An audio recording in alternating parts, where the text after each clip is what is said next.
And I now give the floor to the representative of Israel. Thank you, Mr. President.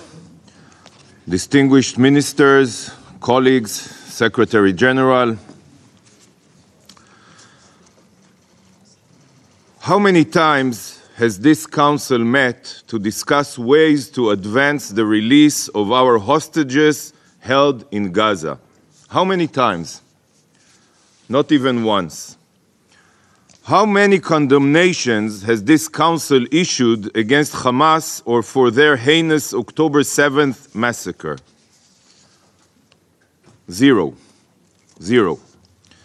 Yet rather than condemning Hamas's atrocities or taking action, real action, to bring our hostages home, this Council will be voting upon a resolution to recommend granting the Palestinian Authority full membership status, a Palestinian state.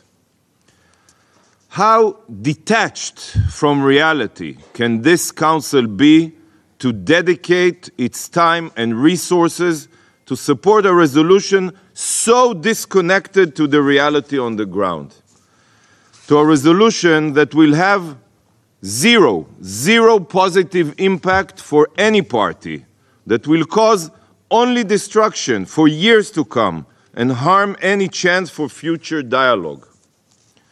Colleagues, 6 months after October 7th, the most brutal massacre of Jews since the Holocaust, this Council seeks to reward the supporters and perpetrators of these atrocities with statehood.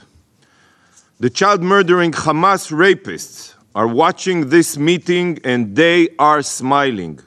There is no bigger prize for terror than today's meeting. Let me remind everyone, the basic requirement for admission to the UN are A, permanent population, B, defined territory, C, government, and D, capacity to enter relations with other states. But, above anything else, a very important principle stated in Article 4 of the UN Charter is, and I quote, membership in the United Nations is open to all peace-loving states. Peace-loving. What a joke. Does anyone doubt that the Palestinians fail to meet these criteria? Did anyone hear any Palestinian leader even condemn the massacre of our children? The Palestinian Authority has absolutely no control over Gaza. You all know it. Everyone knows it. But even in Judea and Samaria, entire neighborhoods and cities are ruled by other terrorist gangs, Lion Den, others. And the Palestinian Authority, ironically, has no authority. So who is the Council voting to recognize today and give full membership status to? Hamas in Gaza, Palestinian Islamic Jihad in Nablus? Who's going to be in charge? While this in itself is grounds enough to reject this sick reward for Palestinian terror, the Palestinian Authority is the opposite of a peace-loving entity. The Palestinian Authority not only have not condemned the October 7th massacre, they are also paying monthly salaries to all the terrorists that took part in it, rewarding the rapists. This is a genocide-loving entity that doesn't deserve any status here. But sadly, to some of the members here, the Palestinians' inability to meet the criteria simply doesn't matter.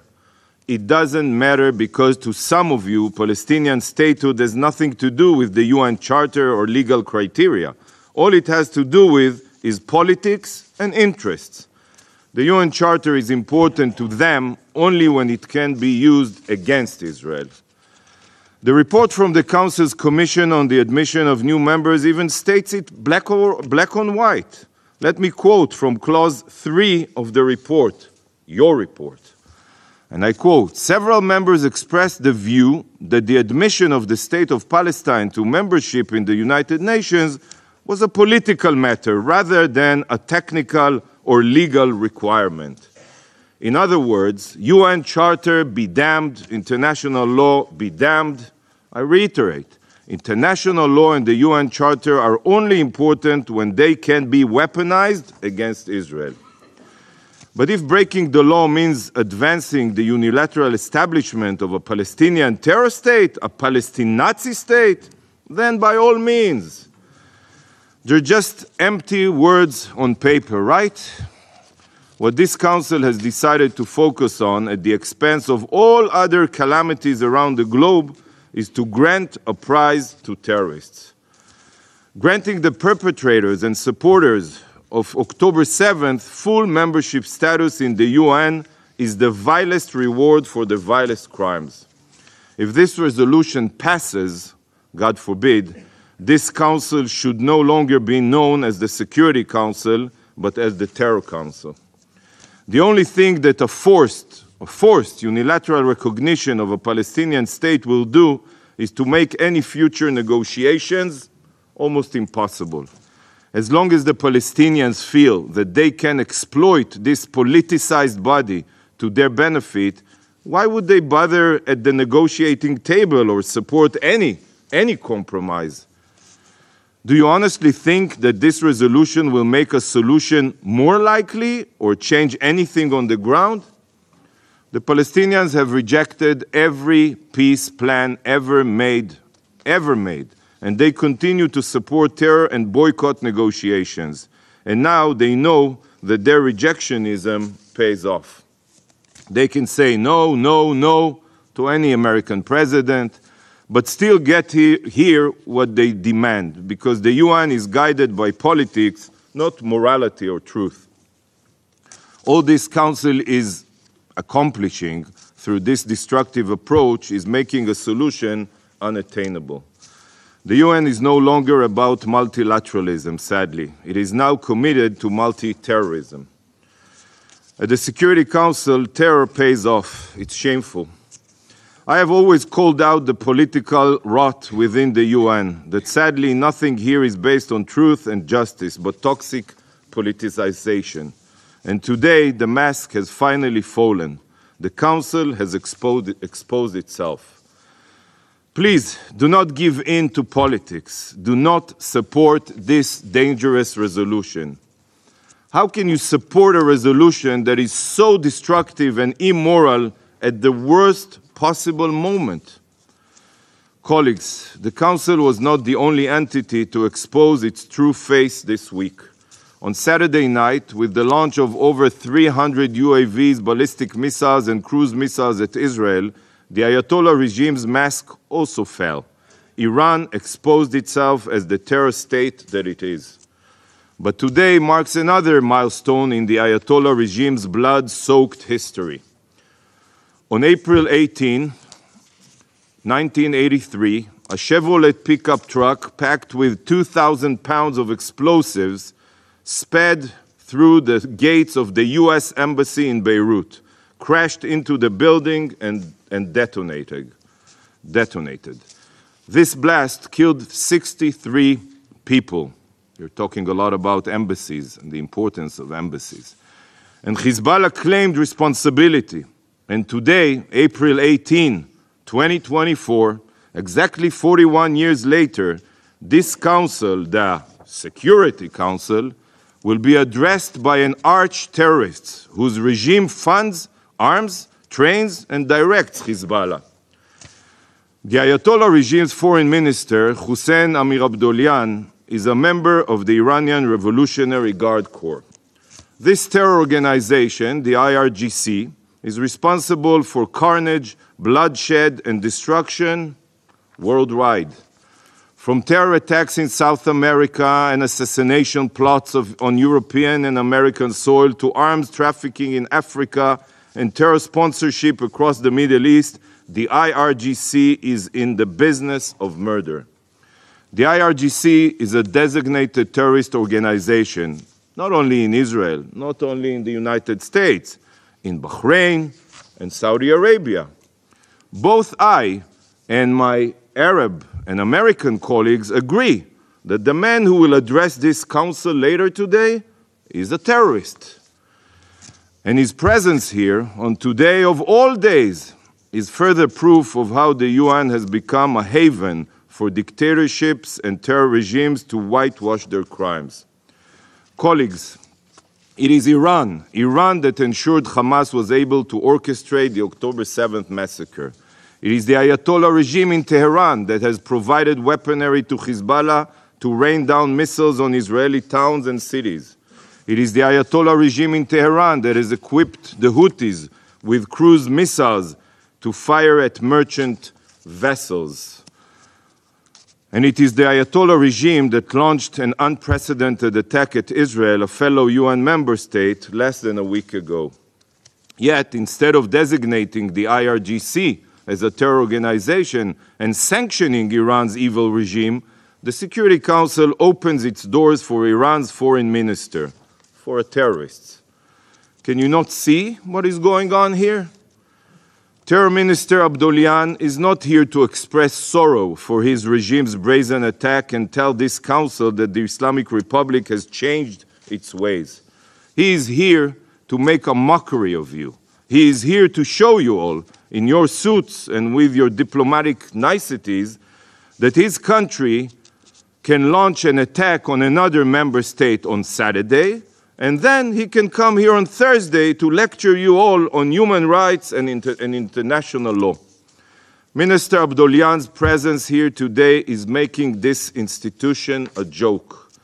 Sadly, it is clear to every dictator and terror state that the UN has lost every ounce of justice, and it is now a blob of politicized plasticine that can be molded however the tyrants choose. And the Council plays along with this destructive charade. Colleagues, if you still believe that this body holds any relevance, then I ask you, I even beg you, what action has been taken by the Council against Iran for its attack against Israel this week?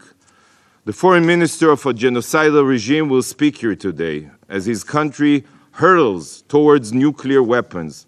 Has this Council taken any action to prevent this? Nope, nothing. Instead, we have gathered today to discuss the situation in Gaza. Has it occurred to any of you that the terror minister Abdollahian is here to make sure that you focus on Gaza as opposed to his own regime's crimes? Sadly, you are being spoon-fed a script. It was written by Khamenei and edited by Sinwar, a script crafted by terrorists. Due to Khamenei and Sinwar's script, terrorists commit acts of sheer evil against Israel, they exploit civilians as human shields, and when Israel defends itself, the UN will pressure Israel to a ceasefire and ensure their survival. The terrorists know that nothing captivates the UN's attention more than Israel. As long as Israel is defending itself, all other human rights violators can continue committing crimes. Your eyes will remain on Gaza as the rest of the world burns. And this is precisely what is happening today. You sit here focused, again, on Israel, focused on Gaza. We will hear talk of international law, human rights, and many other terms this council loves to toss around. But in reality, this council as a council cares nothing about human rights or international law. You even refused to visit our communities in southern Israel, and I invited all of you, that were devastated by Hamas. Everything is political and distorted. You know better than most that the Ayatollah regime is mere weeks away from nuclear capabilities. This global sponsor has proxies across the region, sowing death and destruction. But Iran has immunity here because this rogue regime has allies here on this council that protect it and its terror proxies. This is the reason why you will never designate Hamas and Hezbollah as terror organizations, despite the whole world knowing that they are.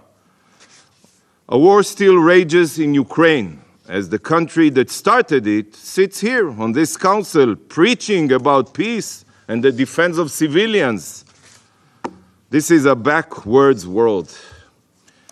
This week, we mark the one-year anniversary of the war in Sudan. Millions have fled their homes. Millions more starve. Countless civilians have been murdered. Since the start of the war in Sudan, has this council held a single minister-level meeting on the atrocities? No, not one. But today marks the fourth Ministerial Security Council debate on Gaza. The fourth. 4 on Gaza and not one on Sudan in the past year. The double standards here know no bounds. The amount of time, effort, and resources poured into Gaza makes it seem as if the rest of the world is a pure utopia. That outside of Gaza we live in a carefree world, Hakuna Matata. The only people this meeting serves, and I reiterate, are Ayatollah Khamenei and Yahya Sinwar. Some of you may think that you are serving the Palestinians, but you're not. By holding this meeting, you are aiding Khamenei and Sinwar. They control the agenda here, and hardly any of you seem to notice. Colleagues, if the UN cannot prevent wars or defend human rights, it has lost any reason to continue operating. The day will come when this organization will be shuttered. The UN, as we know it, will cease to exist, and in its place will stand a body that truly cares about human rights, that truly fights to promote peace, that is capable of putting politics aside for the sake of justice, morality, and humanity. And when that day comes, and it will, this meeting and the vote to force the establishment of a Palestinian Nazi state will be remembered as catalyst of the UN's collapse. A meeting where the world burned, but all that concerned the Security Council was helping terrorists in Gaza survive. A meeting where a terror entity could be given full membership status. This is how far the UN has fallen. And this is why the UN, in its current format, has no future. I truly pray for brighter days, for a time where the UN can successfully combat the forces of darkness, not welcome them and be influenced by them. Thank you, Mr. President. I thank the representative of Israel for their statement.